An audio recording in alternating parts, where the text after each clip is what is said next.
আমি দেশের জনগণের পক্ষে কথা বলতেছি। সারা দেশের জনগণের ব্যাংক হলো বাংলাদেশ ব্যাংক, আর বাংলাদেশ ব্যাংক হলো সমস্ত টাকার মূল হোতা। তারা বাংলাদেশ ব্যাংক নতুন টাকাগুলো সাপ্লাই দেয় এবং এটা সাপ্লাই দিতে যায় তারা বিভিন্ন ব্যাংকে বিক্রি করে, বিভিন্ন ব্যাংকাররা সিন্ডিকেট করে বিক্রি করে, যাতে আমরা টাকাগুলো এক একটা বান্ডিল আমরা 400-500 টাকা করে কিনতে হয়। কেন ভাই 10 টাকার একটা বান্ডিল কেন আমাকে কিনতে হবে 1500 টাকা দিয়ে? আমাকে কি 1500 টাকা কেউ দিবে? 1000 টাকাই দিবে। এই যে সিন্ডিকেট করে টাকাগুলো বিক্রি করে, এই বাংলাদেশ ব্যাংক এই দায়িত্ব নেয় না কেন? বাংলাদেশ ব্যাংক এই টাকাগুলো অন্যান্য ব্যাংকে দিয়ে দেয়, তারা সিন্ডিকেট করে টাকাগুলো বিক্রি করে। বাংলাদেশ ব্যাংকে আমি আসছিলাম, তারা বলছে যে এখানে কোনো পাবলিক ফাংশন নাই। কেন ভাই পাবলিক ফাংশন নাই কেন? পাবলিকের ব্যাংক পাবলিক ফাংশন থাকবে না কেন? এখানে অবশ্যই পাবলিক ফাংশন থাকতে হবে, পাবলিকের দ্বারে দ্বারে টাকা পৌঁছাইতে হবে, এটা হলো ব্যাংকের দায়িত্ব। সেটা না করে আমরা আসছি, সেখানে তারা টাকা দেয় না, তারা অন্যান্য ব্যাংকের টাকা দিয়ে দিচ্ছে, তারা সিন্ডিকেট করে টাকাগুলো বিক্রি করে। কেন বিক্রি করে ভাই?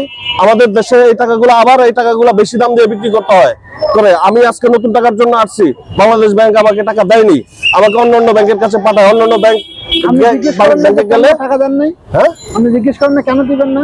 না পাবলিক ফাংশন নাই এখানে, এটি অন্যান্য ব্যাংকের দায়িত্ব দিয়ে দিচ্ছে তারা। অন্যান্য ব্যাংক নাই না, কেন পাবলিক ফাংশন থাকবে না এখানে? কেন আমি টাকা নিতে আসছে বাংলাদেশ ব্যাংকে টাকা পাবো না কেন?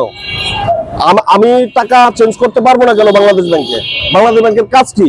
এই ব্যাংকের কাজ হচ্ছে পাবলিকের কাজ, পাবলিক ফাংশন মেনটেন করা। তারা এটা না করে অন্যান্য ডিপার্টমেন্টের গুলাতে দিয়ে দিচ্ছে, অন্যান্য ব্যাংকে দিয়ে দিচ্ছে।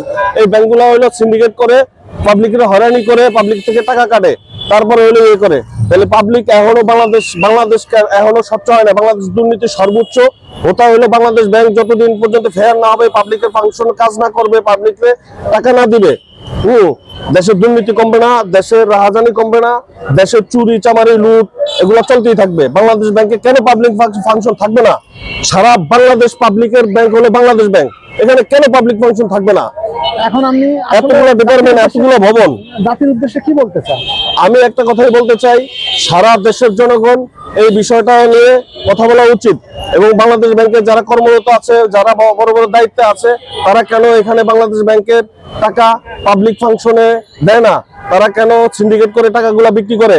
এই টাকাগুলো আমরা কেন বেশি রেট দিয়ে কিনি? এই বিষয়টা সারা বাংলাদেশের মানুষ সজাগ হওয়া উচিত এবং এদেরকে আইনগত ব্যবস্থা নেওয়া উচিত, সংসদীয় ব্যবস্থা নেওয়া উচিত।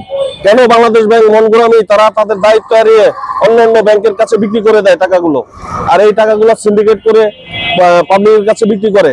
কেন দেশ এখনো অস্বচ্ছ হয়ে রয়েছে? দেশে এখনো কেন ভেজাল করে রয়েছে? দুর্নীতি চলতেছে এভাবে। অনেক ধন্যবাদ। নিউজ নর্থ চ্যানেল বাংলাদেশ, আমি শাহ জামাল।